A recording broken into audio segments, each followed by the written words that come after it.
Hello guys, no demonstrations today I'm afraid. There's a little bit of thought going on. I've done so many of these experiments now, Gary, and all the evidence is contradicting your theory. Now, your theory needs to be falsified, as you know, for it to be taken seriously. And if you're not willing to do the experiments yourself, or you're unable to, you really ought to. You say, I'm going to pay someone to do it. Well, I'm here. I've been doing them. I'm willing to do the experiments. Show us a bit of money. And then I can do the experiments to your requirements to help you falsify them. My point is that you've got to falsify them. What you're doing is the evidence of the experiments is coming out against you, and you're trying to design experiments that will... You're trying to design a cheat in the equipment that will try and show you're correct. That's cheating. You've got to take the experiments for what they're showing. One of the excuses was that the lever bends. This one doesn't bend. It's rigid. But the point is, even if it did, if this ruler was a flexi lever and it's pushing on the weight there, see? It's storing elastic energy in the ruler, which would be the lever. It's storing elastic energy. When it gets to the end of its travel, you'd get the whiplash effect, or the... Oh, I've forgotten the name of it again. When you...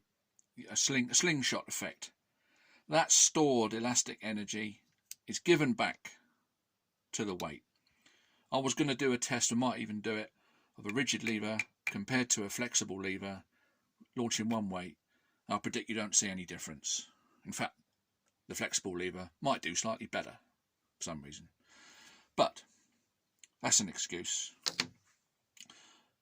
The latest one is... Oh yeah, before I propose an experiment, I wanted to get to see what you thought about it.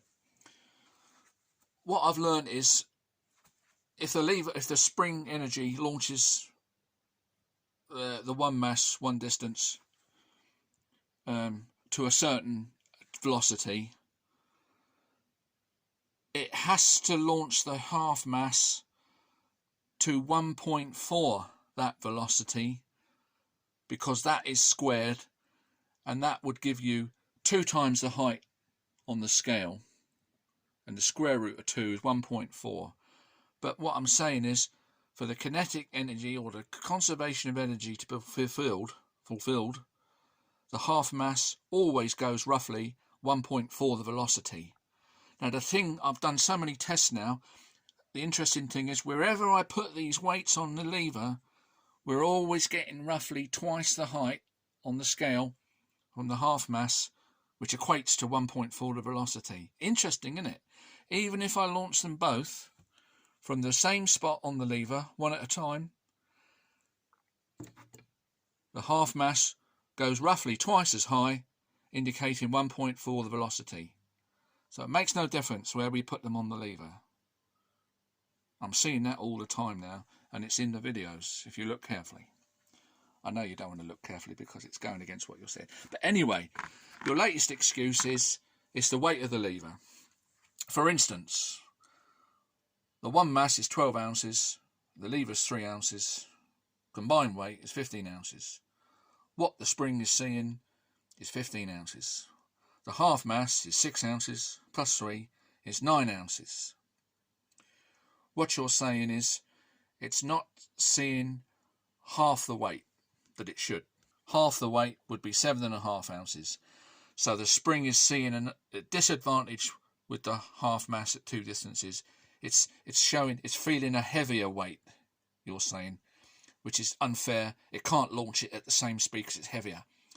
I can't reduce the weight of the lever that much. You could do, but it's very difficult. Carbon fibre, blah, blah, blah. How about, Gary, instead of doing that, we reduce the half mass weight. Let's say we made that half mass weight 4.5. Then plus the 3 of the lever, we get 7.5, which is half of the 15. So the spring would then see exactly half the weight. What do you think about that, Gary? And what do you predict would happen? Giving you that advantage, do you then think you're going to see twice the velocity or 4 times the height on the scale? I predict you won't see much at all. A little bit of increase, obviously, because you've reduced the weight. But nowhere near twice the velocity, 4 times the height. I'm willing to do it, Gary, but I wanted to know what you thought first. Let me know, boy.